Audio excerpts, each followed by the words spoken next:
Welcome students to our channel career.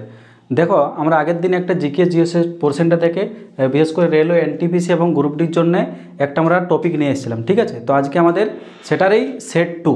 ওকে, তো দেখো আমাদের আমরা এই এখানে যেটা আমরা আলোচনা করব এগুলো বেসিক্যালি আমাদের রেলওয়ের যে এক্সামগুলো আছে সেখানে পড়ার খুবই চান্স আছে। আমরা আগের দিন সেট 1 করেছি, আজ আমরা সেট 2 করব। এই কোশ্চেনগুলো আমরা পিওয়াইকিউও বলতে পারি, ঠিক আছে। পিওয়াইকিউ মানে বিভিন্ন পরীক্ষাতে আমাদের আসা কোশ্চেন, ঠিক আছে। রেলওয়েরও আমাদের বিভিন্ন পরীক্ষাতে এসেছে, তো সুতরাং একদম মন দিয়ে ভালো করে তোমরা নোট ডাউন করবে। ওকে, চলো শুরু করা যাক। তো প্রথম কোশ্চেন আমাদের হিউম্যান ডেভেলপমেন্ট ইন্ডেক্স বা এইচডিআই কী দিয়ে পরিমাপ করা হয়, ঠিক আছে। তাহলে দেখো আমাদের এই যে হিউম্যান ডেভেলপমেন্ট ইন্ডেক্স বা এটাকে আমরা বাংলায় কি বলি বলো? বাংলায় আমরা বলি মানব উন্নয়ন সূচক, ঠিক আছে। মানব উন্নয়ন সূচক, মানব উন্নয়ন সূচক বা আমরা বলে থাকি এইচডিআই, হিউম্যান ডেভেলপমেন্ট ইন্ডেক্স, ঠিক আছে। তো দেখো এই মানব উন্নয়ন সূচক সম্পর্কে আমাদের মোটামুটি দু তিনটা আমরা জেনে রাখবো, ঠিক আছে।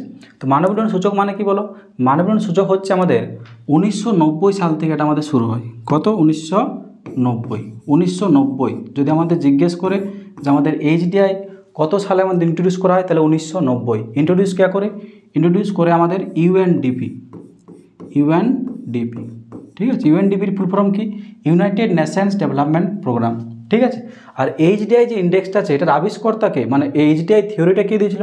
এই থিওরিটা দিয়েছিলেন আমাদের পাকিস্তানের একজন বিখ্যাত অর্থনীতিবিদ, তার নাম ছিল আমাদের মেহবুব উল হক, ঠিক আছে। ইনি আমাদের পাকিস্তানের প্রথম নোবেল বিজেতা, ইকোনমিক্স থেকে নোবেলও ইনি পেয়েছেন, ঠিক আছে। তাহলে মনে রাখবে আমাদের প্রতিবেশী দেশ পাকিস্তান, তাহলে মেহবুব উল হক ছিলেন আমাদের পাকিস্তানের, ঠিক আছে। এবং এইচডিআই ইন্ডেক্সে আমাদের মেহবুব উল হক বাদ দিয়েও ভারতের একজন ইকোনমিস্টও ছিলেন, তার নাম কি বলো? তার নাম হচ্ছে আমাদের অমর্ত্য সেন। তাহলে যদি ভারতের আমাদের জিজ্ঞেস করে যে ভারতের আমাদের এইচডিআইয়ের জনককে, তাহলে অ্যান্সার হয়ে যায় আমাদের অমর্ত্য সেন, যিনিও একজন বিখ্যাত ইকোনমিস্ট, ইনিও আমাদের নোবেল প্রাইজ পেয়েছেন। এবং পাকিস্তানের ছিলেন মেহবুব উল হক। এবং এইচডিআই আমাদের পরিমাপকে করে? এইচডিআই পরিমাপ করে থাকে ইউএনডিপি নামক সংস্থা। যদি বলে আমাদের কখন এসেছিল এইচডিআই যে কনসেপ্টটা? 1990 সালে, ঠিক আছে। তাহলে কোশ্চেনে ফিরে আসি। কোশ্চেন কি বলেছে? যে এইচডিআই কী দিয়ে পরিমাপ করে? তাহলে এইচডিআই দেখো আমাদের জীবনের পরিধি মানে লাইফ এক্সপেক্টেন্সি, আমাদের মানুষের যে আমরা কত বছর বেঁচে থাকতে পারছি তার উপর ডিপেন্ড করে। তারপর বলো কি? শিক্ষা, এডুকেশনের উপর, আর ইনকাম বা আয়। তাহলে অ্যান্সার হয়ে যায় আমাদের সবগুলো। মানে এইচডিআই পরিমাপ করতে গেলে আমাদের এই যে তিনটা জীবনের পরিধি বা লাইফ এক্সপেক্টেন্সি বলতে পারি, শিক্ষা, এডুকেশন বা আয় বা ইনকাম আমরা দেখে থাকি, ঠিক আছে। এখান থেকে আরও আমাদের কোশ্চেন হয়, যেমন বলে দেবে যে আমাদের ভারতের র্যাঙ্ক কত, ঠিক আছে। ভারতের র্যাঙ্ক মানে এইচডিআই ইন্ডেক্সে আমাদের ভারতের র্যাঙ্ক কত? তাহলে ভারতের র্যাঙ্ক হচ্ছে আমাদের বর্তমানে 134। এটা হচ্ছে আউট অফ 193 কান্ট্রির মধ্যে ভারতের স্থান কত বলো? আমাদের 134, ঠিক আছে। আর এখান থেকে আমরা প্রথম স্থানে কে আছে সেটাও জেনে রাখতে হবে। প্রথম আমাদের কে আছে? প্রথম আছে আমাদের সুইজারল্যান্ড,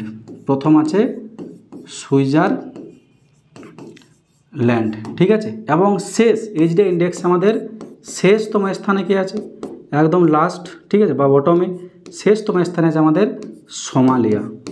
জানোই আমাদের আফ্রিকা মহাদেশের একটা দেশ হচ্ছে সোমালিয়া, ঠিক আছে। সোমালিয়া একদম শেষ স্থানে আছে। কারণ শেষ স্থানে কেন আছে? কারণ সোমালিয়াতে দেখবে আমাদের প্রায় মোটামুটি আমাদের 7-8 বছর ধরে আমাদের কী চলছে? গৃহযুদ্ধ চলছে। ওখানে রাজনৈতিক অস্থিরতার জন্য আমরা এইচডিআই ইন্ডেক্সে আমরা শেষতম স্থানে দেখতে পাচ্ছি সোমালিয়াকে। ওকে, তাহলে প্রথম স্থান সুইজারল্যান্ড, ভারত হচ্ছে 134, আর এই র্যাঙ্কটা আমাদের 193 দেশের মধ্যে সংগঠিত হয়ে থাকে। ওকে, চলো নেক্সট কোয়েশ্চেন।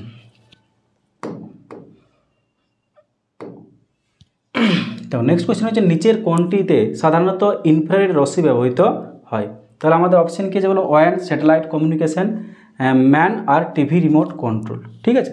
তাহলে আমাদের ইনফ্রারেড রে বেসিক্যালি আমাদের ব্যবহৃত কোথায় বলা হয়? টিভির যে আমাদের রিমোট থাকে ওইখানে আমাদের ইনফ্রারেড রে বা আমাদের যে অবলোহিত রশ্মি, এটাকে আমরা বাংলায় কী বলে থাকি? অবলোহিত রশ্মি, এটা আমাদের ইউজ হয়ে থাকে, ঠিক আছে। যে ওয়েনের ফুল ফর্ম কি? ওয়েনের ফুল ফর্ম হচ্ছে আমাদের ওয়াইড এরিয়া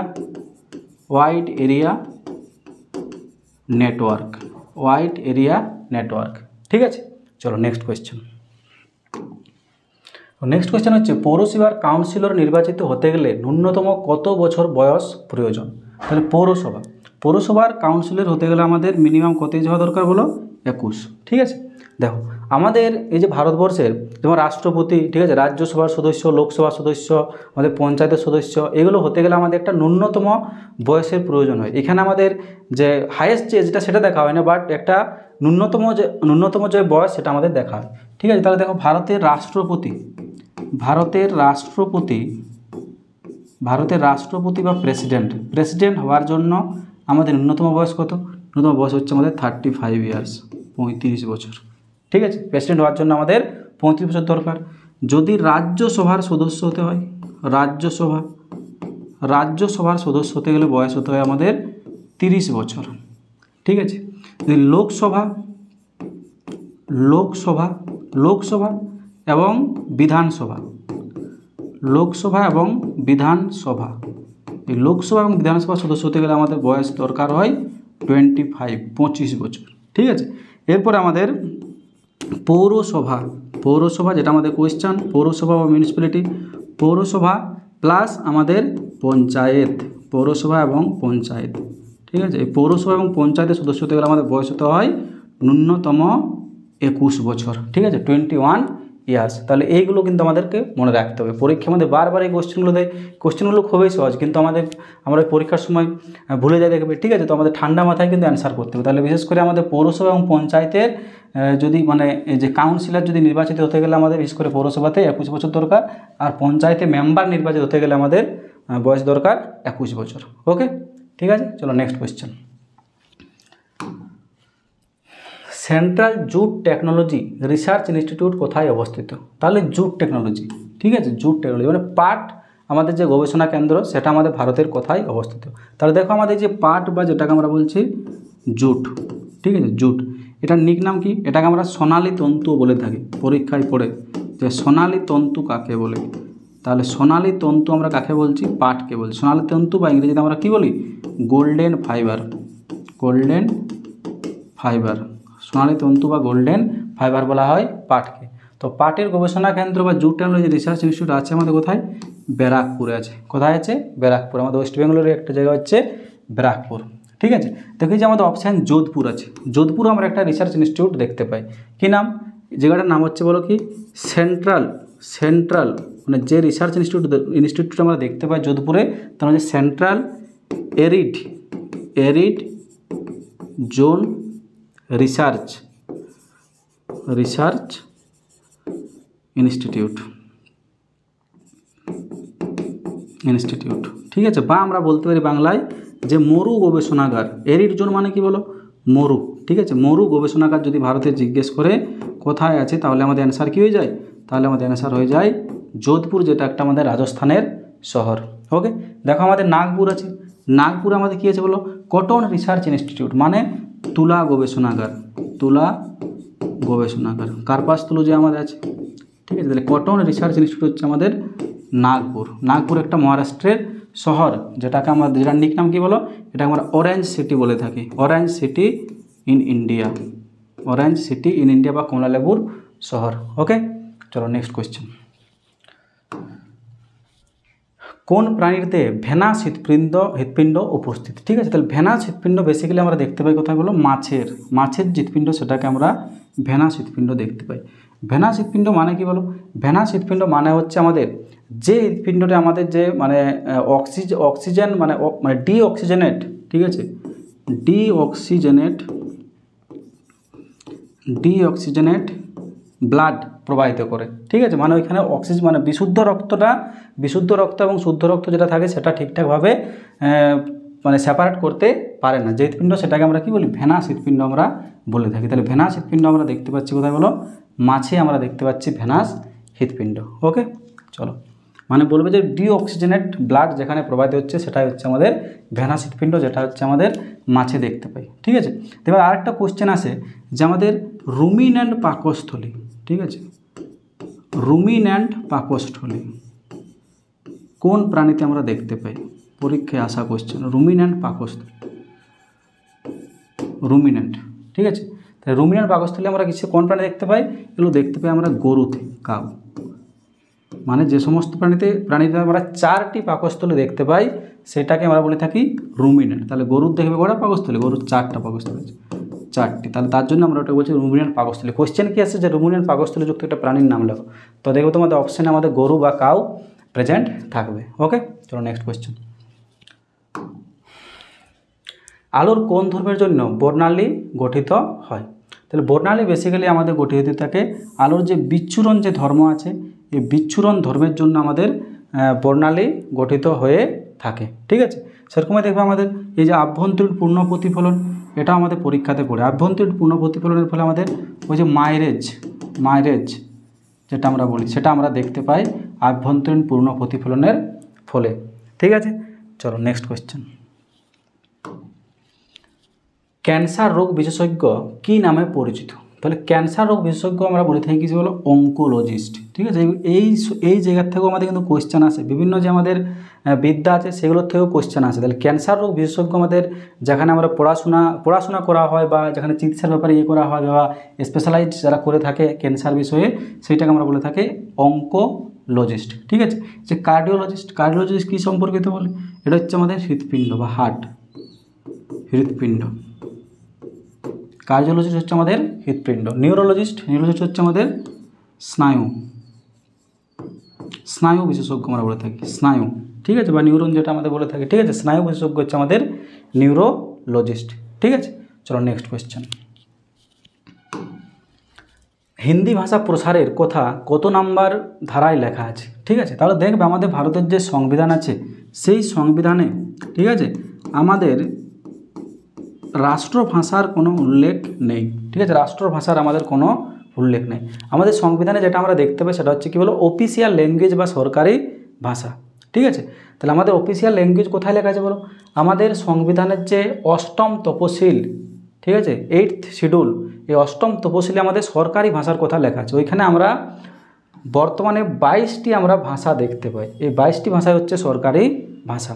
দেখবে অনেকেই আমাদের বলে থাকে যে হিন্দি রাষ্ট্রভাষা। ঠিক আছে, কিন্তু হিন্দি আমাদের রাষ্ট্রভাষা নয়। আমাদের ভারতে কোনো রাষ্ট্রভাষা নেই, আমাদের আছে কি বলো, সরকারি ভাষা, যেগুলো আমাদের যে 8th শিডিউল আছে, 8th শিডিউলে লেখা আছে। কতগুলো বর্তমানে আছে? 22টা আমাদের সরকারি ভাষা আছে।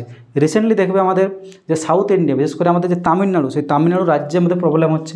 তামিলনাড়ুতে কী বলা হচ্ছে? তামিলনাড়ুর যিনি আমাদের বর্তমান মুখ্যমন্ত্রী আছে, কী নাম? তার নাম হচ্ছে আমাদের M.K. স্টালিন। যিনি মুখ্যমন্ত্রী আছেন M.K. স্টালিন। তো দেখবে এখানে হিন্দি ইম্পোজিশনের উপর ভিত্তি করে আমাদের আন্দোলন চলছে। ঠিক আছে, হিন্দি ইম্পোজিশনের উপর ভিত্তি করে আন্দোলন চলছে, কারণ আমাদের হিন্দি রাষ্ট্রভাষায় নয়। ঠিক আছে, জোরপূর্বক আমাদের ভারত সরকার কারোর উপর চাপিয়ে দিতে পারে না। ওকে, তো দেখবে আমাদের যে সংবিধান আছে সেখানে আমাদের এই যে 351 যে ধারা আছে, ঠিক আছে, এই 351 ধারায় কী বলা হয়েছে? যে হিন্দি ভাষাটাকে আমাদের প্রচার করতে হবে। ঠিক আছে, বিভিন্ন আমাদের মানে স্কুল কলেজের যে সিলেবাস আছে সেগুলোতে আমরা দিতে পারি এজ এ অপশনাল সাবজেক্ট হিসাবে, তার বেশি কিছু নয়। আমাদের ইচ্ছা আমরা পড়তে পারি আবার নাও পারি। তাহলে মনে রাখবে আমাদের হিন্দি ভাষা প্রসারের কথা আমরা পাই কোথায় বলো? আর্টিকেল 351। আর আমাদের যদি পরীক্ষায় পড়ে যে ভাষা সম্পর্কিত ধারা আমাদের ভারতের সংবিধানে ভাষা সম্পর্কে কোথায় লেখা আছে? ভাষা সম্পর্কে আমরা দেখতে পাই 343-তে। ঠিক আছে, আর্টিকেল 343-এ আমরা ভাষা সম্পর্কিত ব্যাপার দেখতে পাই। আর অফিসিয়াল ল্যাঙ্গুয়েজ বললে আমাদের বলবো 8th শিডিউল বা 8ম তপশিল, যেন 22টি সরকারি ভাষা আমরা দেখতে পাই। ওকে, চলো নেক্সট কোয়েশ্চেন। তাহলে অ্যান্সার হয়ে গেল আমাদের 351 নম্বর আর্টিকেল। নিচের কোন হ্রদটি উল্কাপাতের দ্বারা সৃষ্ট হ্রদ? ঠিক আছে, তাহলে দেখো আমাদের 4টা অপশান: ভিতরকণিকা, লোনার, পুলিকট এবং রূপকুণ্ড। তো আমাদের উল্কাপাতের ফলে সৃষ্ট হ্রদ হচ্ছে আমাদের লোনার। কি অ্যান্সার হয়ে যায়? লোনার, উল্কাপাতের ফলে সৃষ্ট। ঠিক আছে, তো লোনার হ্রদ আমাদের আছে কোথায়? এটা আমরা দেখতে পাই মহারাষ্ট্র। লোনার হ্রদ আমরা দেখতে পাই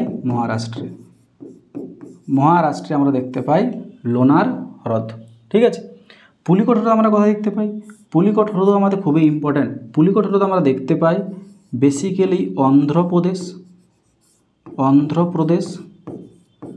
অন্ধ্রপ্রদেশ প্লাস তামিলনাড়ু আমরা বলতে পারি, মানে দুটো রাজ্যের বর্ডার এরিয়ায় আমাদের পুলিকট হ্রদ অবস্থিত। ম্যাক্সিমামটা আমরা অন্ধ্রপ্রদেশেই দেখতে পাই। ঠিক আছে, আর একটুকু পরিমাণ অংশ আমরা তামিলনাড়ুর মধ্যে পড়ে। তো দুটোই জেনে রাখবে, অন্ধ্রপ্রদেশ এবং তামিলনাড়ুর যে সীমানা ওইখানে আমরা দেখতে পাচ্ছি পুলিকট হ্রদ। এই পুলিকট হ্রদেই আমাদের বিখ্যাত যে স্পেস যেখান থেকে আমাদের রকেট লঞ্চ করা হয়, কি নাম বলো জায়গাটার? শ্রীহরিকোটা। ঠিক আছে, শ্রীহরিকোটা অবস্থিত। পরীক্ষায় আমাদের পড়ে যে শ্রীহরিকোটা আমাদের কোথায় অবস্থিত। শ্রীহরিকোটা আমাদের অন্ধ্রপ্রদেশ যে রাজ্য আছে ওইখানকার এই পুলিকট যে হ্রদ আছে ওই পুলিকট হ্রদ ধরে এটা, ওই পুলিকট হ্রদ ধরেই মাঝে একটা দ্বীপ আছে, সেই দ্বীপটা থেকে আমাদের রকেট লঞ্চ করা হয়। ঠিক আছে, যেটাকে আমরা বলি শ্রীহরিকোটা স্পেস সেন্টার। ঠিক আছে, তাহলে মনে রাখবে শ্রীহরিকোটা আমাদের পুলিকট হ্রদের মধ্যে অবস্থিত। রূপকুণ্ড আমাদের হ্রদ কোথায় আছে? রূপকুণ্ড হ্রদ আমরা দেখতে পাই উত্তরাখণ্ড, ইউকে। ঠিক আছে, উত্তরাখণ্ডে আমরা দেখতে পাচ্ছি রূপকুণ্ড হ্রদ। এবং ভিতরকণিকা আমাদের আছে কোথায়? ওড়িশা। ওড়িশাতে দেখতে পাচ্ছি আমরা ভিতরকণিকা হ্রদ, ভিতরকণিকা আমাদের একটা অভয়ারণ্য বটে। ঠিক আছে, চলো পরেরটা, মানে ম্যানগ্রোভ ফরেস্টও বটে। চলো পরেরটা, ইন্টারপোলের সদর দপ্তর কোথায় অবস্থিত? ঠিক আছে, ইন্টারপোল হচ্ছে ইন্টারন্যাশনাল পুলিশ। ঠিক আছে, ইন্টারপোলের আমরা হেডকোয়ার্টার দেখতে পাই কোথায়? লিওনে দেখতে পাই। ঠিক আছে, লিওনটা আছে কোথায় আমাদের? এটা হচ্ছে আমাদের ফ্রান্স। লিওন আমরা দেখতে পাচ্ছি কোথায়? ফ্রান্সে দেখতে পাচ্ছি লিওন। ঠিক আছে, লিওন আমাদের ইন্টারপোলের হেডকোয়ার্টার জিজ্ঞেস করলে অ্যান্সার হয়ে যায় লিওন, যেটা আমাদের ফ্রান্সে আছে। ঠিক আছে, তার মধ্যে ব্রাসেলস, এই ব্রাসেলস আমাদের কোথায় আছে? এটা আমরা দেখতে পাচ্ছি বেলজিয়ামের রাজধানী হচ্ছে আমাদের ব্রাসেলস। ঠিক আছে, ব্রাসেলস, এটা বানানটা একটু ভুল আছে, এটা ভিয়েনা হবে। ঠিক আছে, ভিয়েনা। ঠিক আছে, ব্রাসেলস হচ্ছে আমাদের বেলজিয়ামের রাজধানী। এই ব্রাসেলসও দেখবে আমাদের দুটো ইন্টারন্যাশনাল অর্গানাইজেশন আছে যাদের হেডকোয়ার্টার আমরা দেখতে পাই। কী? একটা হচ্ছে আমাদের ইউ ইউরোপিয়ান ইউনিয়ন, আরেকটা কি আছে আমাদের? ন্যাটো। ঠিক আছে, ন্যাটোর ফুল ফর্ম হচ্ছে নর্থ আটলান্টিক ট্রিটি অর্গানাইজেশন। ওকে, চলো নেক্সট দেখবে আমাদের যে নিউ ইয়র্কে আমাদের কী অবস্থিত? আমাদের যে ইউএন আছে, ইউনাইটেড নেশনস, এই ইউএনের হেডকোয়ার্টার কোথায় আছে? আমাদের নিউ ইয়র্ক। এই নিউ ইয়র্ক আমেরিকার একটা শহর, আমাদের আমেরিকা যুক্তরাষ্ট্রের একটা শহর হচ্ছে নিউ ইয়র্ক, যেখানে আমাদের ইউনাইটেড নেশনসের হেডকোয়ার্টার। ওকে, চলো নেক্সট কোয়েশ্চেন। সাধারণত অনুঘটক হিসেবে কোন মৌলটি ব্যবহার করা হয়? অনুঘটক কী জিনিস? অনুঘটক মানে হচ্ছে সেই সমস্ত মৌলগুলা যারা কোনো রাসায়নিক বিক্রিয়ায় অংশগ্রহণ করে, ঠিক আছে, বাট নিজে অপরিবর্তিত থাকে, সেগুলোকে আমরা কী বলছি? অনুঘটক বলছি। ঠিক আছে, তো অনুঘটক আমরা হিসেবে কাকে ব্যবহার করছি? অনেকেই আছে আমাদের অনুঘটক। তো এই অপশানগুলোর মধ্যে কোনটা ঠিক হবে? নিকেল হবে, নিকেল। ঠিক আছে, নিকেলকে আমরা অনুঘটক হিসাবে ব্যবহার করে থাকি। ঠিক আছে, তো দেখো আমাদের যে GA4 কী হলো? গেলিয়াম। আমাদের বিশেষ করে গ্রুপ ডিতে দেখবে সায়েন্স থেকে অনেক কোয়েশ্চেন আসবে, তো এই কোয়েশ্চেনগুলো একটু মন দিয়ে দেখে রাখবে। গেলিয়াম। ঠিক আছে, গেলিয়াম কি? গেলিয়াম হচ্ছে একটা তরল ধাতু। ঠিক আছে, যেমন আমাদের পারদ আছে সেরকমই হচ্ছে একটা আমাদের গেলিয়াম।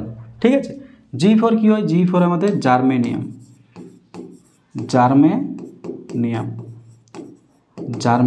এই জার্মেনিয়াম থেকেও কোয়েশ্চেন আছে। জার্মেনিয়াম কিসের উদাহরণ? জার্মেনিয়াম আমাদের একটি অর্ধপরিবাহীর উদাহরণ। অর্ধপরিবাহী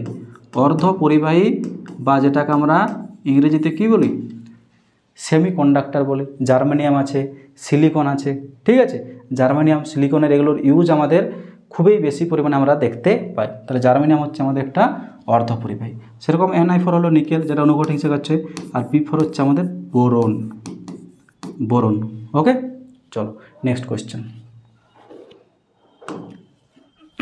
প্রথম প্রজন্মের কম্পিউটারে কি ব্যবহার করা হতো? তাহলে প্রথম প্রজন্মের কম্পিউটারে আমরা যেটা ব্যবহার করতাম সেটা হচ্ছে আমাদের ভ্যাকুয়াম টিউব। ঠিক আছে, ভ্যাকুয়াম টিউব। ওকে, তো নেক্সট দেখো আমাদের যে পরের দুটো অপশান আছে সেগুলো আমরা একটু দেখে নিই। তো ট্রানজিস্টার হচ্ছে আমাদের দ্বিতীয় প্রজন্ম। আমাদের সেকেন্ড জেনারেশনের যে কম্পিউটার ওইখানে আমরা ব্যবহার করতাম ট্রানজিস্টার, দ্বিতীয় প্রজন্ম। ঠিক আছে, আর এই যে ইন্টিগ্রেটেড সার্কিট বা যেটাকে আমরা শর্টে কী বলছি? যেটাকে আমরা বলছি আইসি। পরীক্ষায় আমাদের পড়ে আমাদের বিভিন্ন যে আছে ইলেকট্রনিক্স দ্রব্য, সেগুলোতে আইসি একটা খুবই ইম্পর্ট্যান্ট বিষয়। তো দেখো ইন্টিগ্রেটেড সার্কিট বা আইসি হচ্ছে আমাদের তৃতীয় প্রজন্মে আমাদের ব্যবহার করা হতো বলো কি? আইসি বা ইন্টিগ্রেটেড সার্কিট। ঠিক আছে, এবং বর্তমান যে জেনারেশনটা চলছে সেইখানে আমাদের ব্যবহার করা হয় ULSI, ঠিক আছে, ULSI। ওকে, তাহলে মনে রাখবে প্রথম প্রজন্মের কম্পিউটারকে আমরা কী বলছি? ভ্যাকিউম টিউব আমরা বলছি। চলো পরের কোয়েশ্চেন। ব্লু হাউস কোন দেশের রাষ্ট্রপতি ভবন? ঠিক আছে, তাহলে আমরা সবাই শুনেছি হোয়াইট হাউস। ঠিক আছে, হোয়াইট হাউস আমরা কোন দেশের বলো? এই যে USA এর হচ্ছে আমাদের হোয়াইট হাউস, এটা আমরা সবাই শুনেছি কারণ খুবই পপুলার। আমাদের আমেরিকা যুক্তরাষ্ট্রের রাষ্ট্রপতি যেখানে থাকে তার নাম হচ্ছে হোয়াইট হাউস। ঠিক আছে, তো ব্লু হাউস কোন দেশের রাষ্ট্রপতি ভবন? এটা হচ্ছে অ্যান্সার যে আমাদের দক্ষিণ কোরিয়া। ঠিক আছে, দক্ষিণ কোরিয়া যে দেশটা আছে ওই দেশের রাষ্ট্রপতি যেখানে থাকেন সেটাকে আমরা কি বলছি? ব্লু হাউস আমরা বলছি। এই দক্ষিণ কোরিয়ার রাজধানী কোথায়? দক্ষিণ কোরিয়ার রাজধানী হচ্ছে আমাদের সিওল। মনে রাখবে, দক্ষিণ কোরিয়ার রাজধানী হচ্ছে আমাদের সিওল। ঠিক আছে, চলো নেক্সট। ভারতের যেখানে রাষ্ট্রপতি থাকে সেটাকে আমরা কী বলছি? সেটাকে আমরা রাষ্ট্রপতি ভবনই বলি। ভারতের যেখানে রাষ্ট্রপতি থাকেন সেই জায়গাটার নাম হচ্ছে আমাদের রাষ্ট্রপতি ভবনই বলি। রাষ্ট্রপতি ভবন যেটা আছে কোথায়? আমাদের রায়সিনা হিলস। পরীক্ষায় পড়েছে রাষ্ট্রপতি ভবন আমাদের কোথায় অবস্থিত? তাহলে এটা আমাদের রায়সিনা হিলসে আমাদের অবস্থিত, যেটা দিল্লির একটা অংশ। ঠিক আছে, চলো নেক্সট। ভারতবর্ষে কত সালে আমদানি রপ্তানি ব্যাংক তৈরি করা হয়? তাহলে আমদানি রপ্তানি ব্যাংক বা এটাকে আমরা কী বলে থাকি? এক্সিম বলে থাকি, এক্সিম ব্যাংক। ঠিক আছে, এক্সপোর্ট ইম্পোর্ট ব্যাংক। এটা আমাদের কত সালে গঠন করা হয়? এটা গঠন করা হয়েছিল আমাদের 1982 সালে। ঠিক আছে, এক্সিম ব্যাংকের হেডকোয়ার্টার কোথায়? মুম্বাই। ঠিক আছে, চলো একটু দেখো আমাদের যে ভারতবর্ষের যে ইম্পর্টেন্ট ব্যাঙ্কগুলো আছে সেটা একটু বলে দিই। এসবিআই কখন প্রতিষ্ঠিত হয় বলো? এসবিআই প্রতিষ্ঠিত হয় ভারতে আমাদের 1955 সালে আমাদের এসবিআই প্রতিষ্ঠিত হয়। ঠিক আছে, RBI reserve bank of India যেটা আমাদের কেন্দ্রীয় ব্যাঙ্ক, সেটা আমাদের কখন প্রতিষ্ঠিত হয়? 1935 সালে আমাদের RBI reserve bank of India গঠিত হয় এবং ন্যাশনালাইজড হয় 1949 সালে। ঠিক আছে, সো আমাদের নাবার্ড গঠিত হয়েছিল 1982 সালে। ঠিক আছে, তাহলে ইম্পর্টেন্ট ব্যাংক এগুলো আমাদেরকে মনে রাখতে হবে। ওকে, চলো নেক্সট কোয়েশ্চেন। দেখো, কেপ অফ গুড হোপ কোথায় অবস্থিত? কেপ অফ গুড হোপ বা এটাকে আমরা বাংলায় কী বলি? বাংলায় বলে থাকি উত্তমাশা অন্তরীপ। উত্তমাশা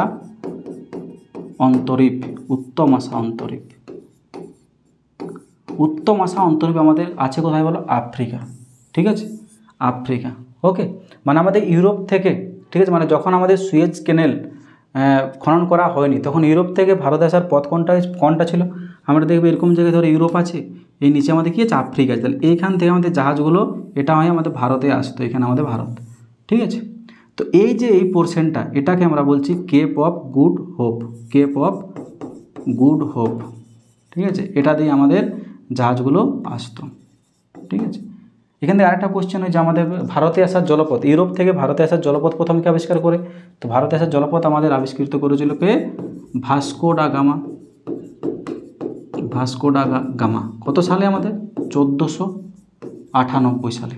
ঠিক আছে, ভারতে আসার জলপথ আবিষ্কার করেন ইউরোপ থেকে। এবং প্রথম কোন বন্দরে পৌঁছায়? আমাদের কোথায় বলো? কালিকট যে বন্দর আছে যেটা আমাদের কেরলে অবস্থিত, ওইখানে প্রথম আমাদের পৌঁছায়। ঠিক আছে, এবং সেই সময় কালিকটের রাজা কে ছিল? এটা পরীক্ষায় পড়ে জামোরিন। ঠিক আছে, যখন ভাস্কো ডা গামা ছিলেন কোথাকার? উনি ছিলেন পর্তুগিজ ছিলেন। ঠিক আছে, এবং উনি আসেন ভারতবর্ষে 1498 সালে আমাদের ভারতের কালিকট বন্দর যেটা কেরলে অবস্থিত। কেরল আমরা এখানে দেখতে পাই, কালিকট বন্দরে পৌঁছান এবং সেই সময় কালিকটের রাজা কে ছিলেন? জামোরিন ছিলেন। ওকে, চলো নেক্সট কোয়েশ্চেন। ভিটিকালচার নিম্নলিখিত কোনটির চাষের সঙ্গে যুক্ত? তাহলে ভিটিকালচার আমাদের কিসের সাথে যুক্ত? আঙ্গুর চাষের সঙ্গে যুক্ত হচ্ছে আমাদের ভিটিকালচার। ওকে, চলো নেক্সট দেখো যে অপশানগুলো দেখো গম। এই গম থেকে তোমরা জেনে রাখবে এই যে গম গবেষণাগার।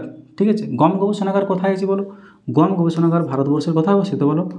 পুসা। কোথায় অবস্থিত? পুসা। গম গবেষণাগার দেখতে পাচ্ছি আমরা পুসাতে। ঠিক আছে, পুসা কোথায় আছে? আমাদের দিল্লিতে। ঠিক আছে, এবার যদি আমাদের পরীক্ষায় পড়ে যায় ইন্টারন্যাশনাল হুইট রিসার্চ ইনস্টিটিউশন। ঠিক আছে, আন্তর্জাতিক গম গবেষণাগার। আন্তর্জাতিক গম গবেষণাগার। আন্তর্জাতিক বললে আমাদের কী হয়ে যায় বলো? New Mexico city.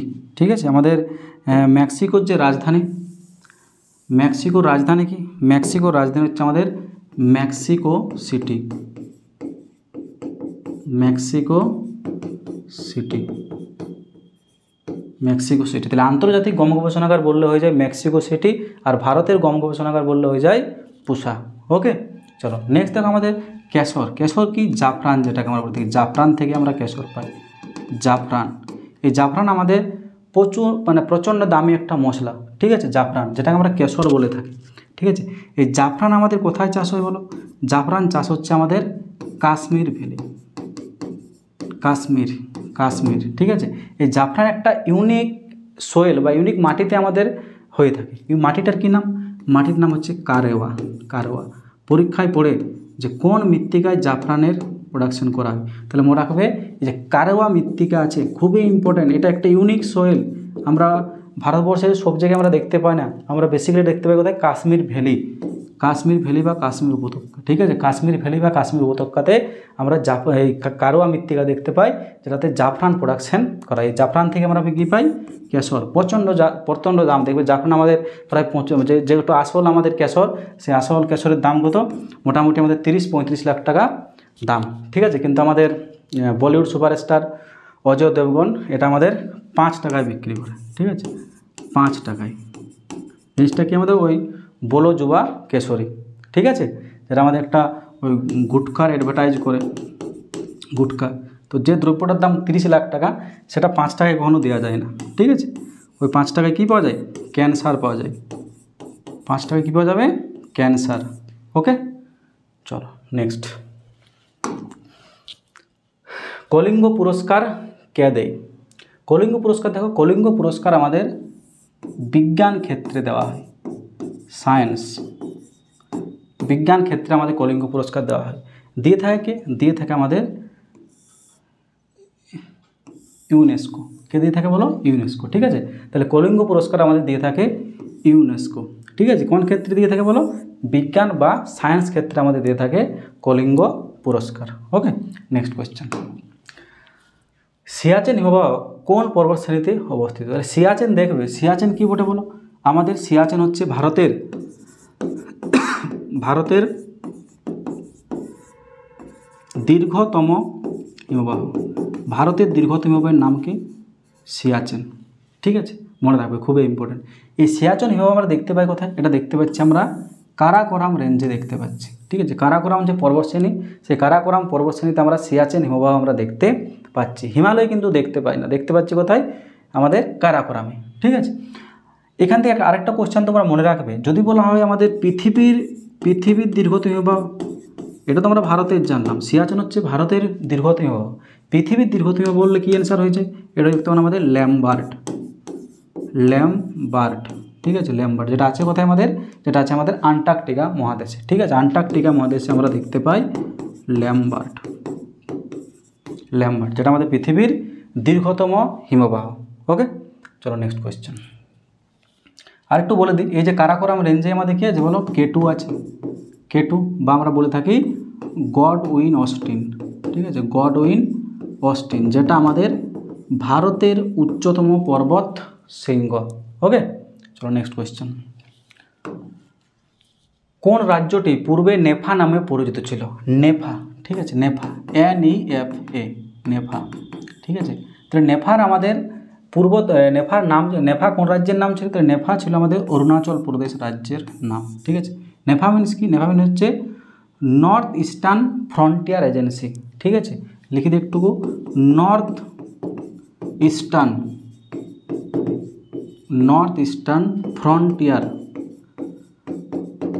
Frontier agency, যার বর্তমান নাম আমাদের অরুণাচল প্রদেশ। ঠিক আছে, তাহলে মনে রাখবে আমাদের অরুণাচল প্রদেশের আগের নাম ছিল, পূর্বের নাম ছিল নেফা। নেফার ফুল ফর্ম হচ্ছে নর্থ ইস্টার্ন ফ্রন্টিয়ার এজেন্সি। ঠিক আছে, চলো। কোন শ্বেতকণিকা হেপারিন নিঃসরণ করে? তাহলে হেপারিন নিঃসরণ করে কোথায়? কেবল আমাদের বেসোফিল। হেপারিন নিঃসরণ করে আমাদের বেসোফিল। এই বেসোফিল দেখবে আমাদের একটি অ্যান্টিকোয়াগুল্যান্ট এজেন্ট হিসাবেও কাজ করে। কি? অ্যান্টিকোয়াগুল্যান্ট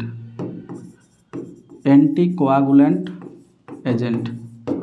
অ্যান্টিকোয়াগুলেন্ট এজেন্ট হিসাবে ব্যবহার করে। পরীক্ষা আমাদের পড়ে যে নিম্নলিখিত কোনটি একটি অ্যান্টিকোয়াগুলেন্ট এজেন্ট, তাহলে আমরা লিখতেই পারবো বেসোফিল।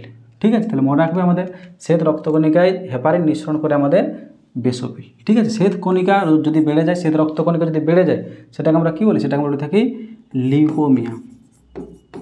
Leukaemia, leukaemia. ঠিক আছে, যেটা আমাদের blood cancer, blood cancer, leukaemia, যেটাকে আমরা বলে থাকি ব্লাড ক্যান্সার। যদি আমাদের শ্বেত রক্তকণিকার পরিমাণ অত্যাধিকারে বেড়ে যায়, সেটাকে আমরা বলে থাকি কি? লিউকোমিয়া বা ব্লাড ক্যান্সার আমরা বলে থাকি। ওকে, চলো নেক্সট কোয়েশ্চেন। বস্তুর ওজন কোথায় সবচেয়ে বেশি হয়? তাহলে দেখো, কোনো বস্তুর ওজন আমাদের পৃথিবীর বিভিন্ন জায়গায় বিভিন্ন হতে পারে।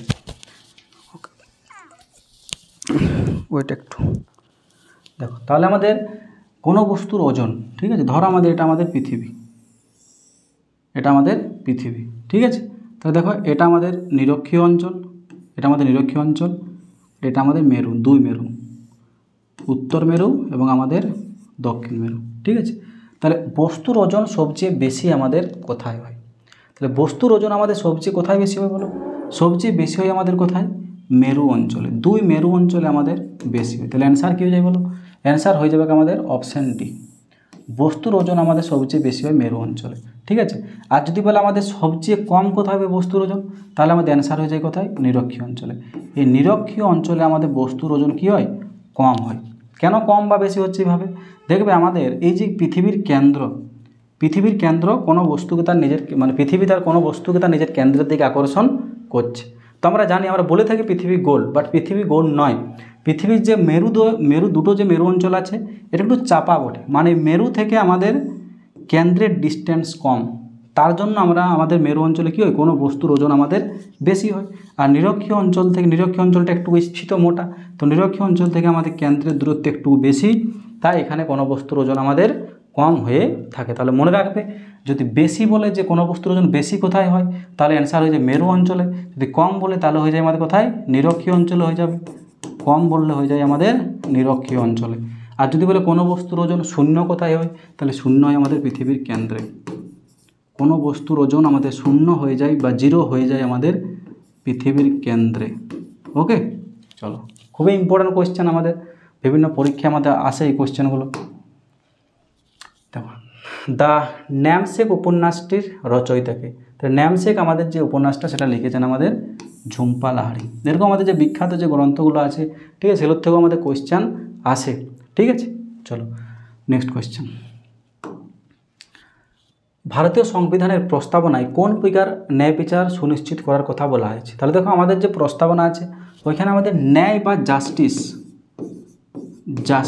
এই জাস্টিস শব্দটির আমরা উল্লেখ পাই।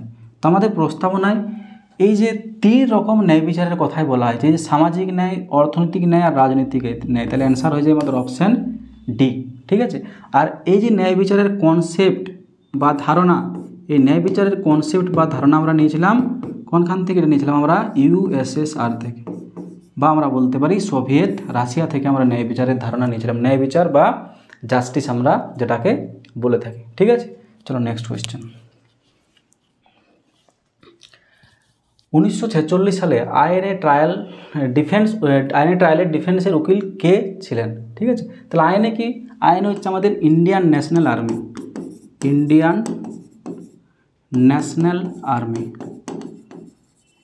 National army.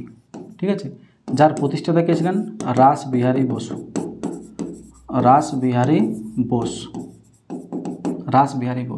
ঠিক আছে, আইনি ট্রায়াল আমাদের অনুষ্ঠিত হয় কোথায় হয়েছিল? আইনি ট্রায়াল আমাদের হয়েছিল কোথায় বলো? লালকেল্লা। মানে আমাদের যে আজাদ হিন্দ ফৌজ বা ইন্ডিয়ান ন্যাশনাল আর্মি যে ছিল, সেই তারা যখন আমাদের ইংরেজদের দ্বারা যখন বন্দী হয়, ঠিক আছে, তাদের বিচার আমাদের কোথায় চলছিল? লালকেল্লাতে চলছিল। ওপেনভাবে বিচার হচ্ছিল লালকেল্লাতে। ঠিক আছে, এবং সেইখানে আইনেদের পক্ষে যে সমস্ত উকিলগুলো দাঁড়িয়েছিল, তাদের কথা এখানে বলা হয়েছে। তাহলে দেখো, আইনের পক্ষে আমাদের যে সমস্ত উকিলগুলো ছিল, তাহলে অ্যান্সার এরা হয়ে যায় কি? অপশান ডি হয়ে যাবে অ্যান্সার, এরা সকলেই। ঠিক আছে, মানে আমাদের আইনের পক্ষে যে সমস্ত উকিলগুলো ছিল, জওহরলাল নেহরু ছিলেন, তেজ বাহাদুর সপ্রু ছিলেন এবং ভোলাভাই দেশাই। ঠিক আছে, তাহলে অ্যান্সার হয়ে যায় আমাদের উপরের সবকুটি, মানে এরা সকলে 3 জনেই। ঠিক আছে, তাহলে মনে রাখবে আমাদের। চলো নেক্সট কোয়েশ্চেন। ঠিক আছে, আচ্ছা, দেখো আজকে আমাদের এই কোশ্চেনগুলো ছিল, ঠিক আছে। তাহলে তোমরা এই যে কোশ্চেনগুলো দেখো আমরা যেগুলো করছিল, বিভিন্ন পরীক্ষায় আসা কোশ্চেন, কোনো না কোনো পরীক্ষার মধ্যে আসা কোশ্চেন PYQ বটে, ঠিক আছে। খুবই ইম্পর্টেন্ট আমাদের এক্সামগুলোর জন্য, বিশেষ করে রেলওয়ের যে আমাদের গ্রুপ ডি এবং NTPC এই দুটো এক্সামের জন্য খুবই ইম্পর্টেন্ট। তাহলে তোমরা দেখবে শেষ পর্যন্ত ভিডিওগুলো। ওকে, চলো।